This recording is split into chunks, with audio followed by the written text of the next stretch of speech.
అందరికీ నమస్తే అండి. మన రాష్ట్రం ప్రస్తుతం ఉన్న పరిస్థితుల్లో పెట్టుబడులు రావాలి, పరిశ్రమలు రావాలి, ఉద్యోగాలు ఇవ్వాలి. దానికి ప్రభుత్వం ప్రోత్సాహకాలు ఇవ్వాలి, పెట్టుబడిదారులని పారిశ్రామిక వర్గాలని కూడా ఎంకరేజ్ చేయాలి, అవసరమైన రాయితీలు ఇవ్వాలి, తప్పు కాదు. అయితే ఈ రాయితీలు అందరికీ సమానంగా ఉండాలి.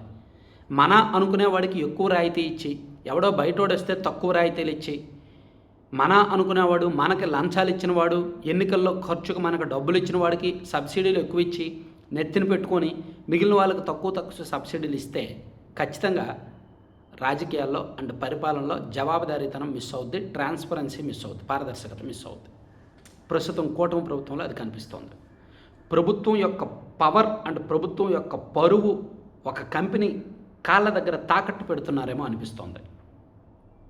సో ఇదేంటి ఈ ఇండోసోల్ అండ్ షిరిడి సాయి మాతృ సంస్థలే, వాళ్ళదే ఇండోసోల్ కూడా. సో వీళ్ళు ప్రభుత్వం ఇస్తున్న సబ్సిడీ చూస్తే ఖచ్చితంగా ఆశ్చర్యపోవాలి.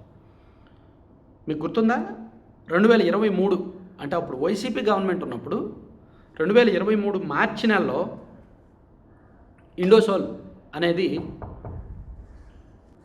సో అప్పుడు జగన్మోహన్ రెడ్డి గారితో అప్పుడు ప్రభుత్వంతో ఒప్పందం చేసుకుంది.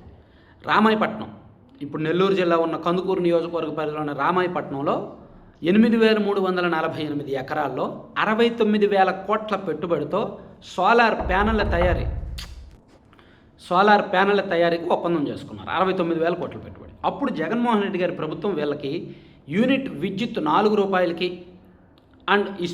అండ్ స్టేట్ జిఎస్టీ నుంచి మినహాయింపు ఇస్తూ అప్పుడు 2023 నవంబర్ 9వ తేదీన జీవో నెంబర్ 112 రిలీజ్ చేసింది. అంటే సుమారుగా 27,000 కోట్ల రూపాయల సబ్సిడీ జగన్మోహన్ రెడ్డి గారి ప్రభుత్వం ఇండోసోల్కి అప్పట్లో ఇచ్చింది.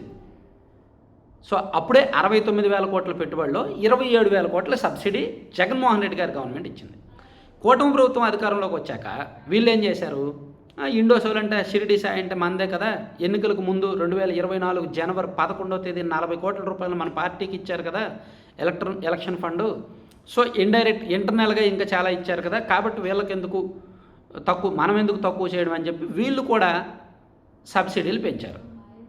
14,000 కోట్ల రూపాయలు క్యాష్ రూపంలో ఈ ఇండోసోల్కు సబ్సిడీగా ఇవ్వడానికి ప్రభుత్వం అధికారికంగా జీవో రిలీజ్ చేసింది. 14,000 కోట్ల రూపాయలు కూడా సంవత్సరానికి 943 కోట్లు క్యాష్ రూపంలో ఇస్తారనమాట, ఇండోసోల్కి పంపిస్తారు. అలా 15 ఏళ్ల పాటు ఇండోసోల్ని రాయితీలు క్యాష్ రూపంలో ఇచ్చే రాయితీలని ప్రభుత్వం భరిస్తుంది. సో దాని ద్వారా ఒక 14,000 కోట్లు. మరోవైపు సెంట్రల్ గవర్నమెంట్ కూడా ఒక 5,000 కోట్లు ప్రొడక్షన్ లింక్డ్ ఇన్సెంటివ్ అని వాళ్ళు కూడా ఒక 5,000 కోట్లు ఇస్తున్నారు. సో ఇక్కడ అర్థం చేసుకోండి, సెంట్రల్ గవర్నమెంట్ 5,000 కోట్లు, కూటమి ప్రభుత్వం 14,000 కోట్లు, అంటే ఈ 19,000 కోట్లు అండ్ జగన్మోహన్ రెడ్డి గారి ప్రభుత్వం 27,000 కోట్లు, మొత్తం 46,000 కోట్లు ఇండోసోల్కి సబ్సిడీ రూపంలో ఈ ప్రభుత్వాలు ఇస్తున్నాయి. 69,000 కోట్ల పెట్టుబడిలో 46,000 కోట్లు ప్రభుత్వాలు సబ్సిడీ ఇచ్చాయి అంటే చూసుకోండి, 67% సబ్సిడీ ఇచ్చినట్టు. తక్కువ ఎక్కువ? పోనీ ఇండోసోల్ షిరిడి సాయికి నేనేమీ వ్యతిరేకం కాదు. నేను ఎక్కడ వ్యతిరేకిస్తున్నానంటే, ఇదే షిరిడి సాయి కంపెనీని జగన్మోహన్ రెడ్డి గారిని ఎత్తున పెట్టుకొని సాధారణ మార్కెట్ రేటు కంటే ఇతర రాష్ట్రాల్లో ఉన్న ఎక్కువ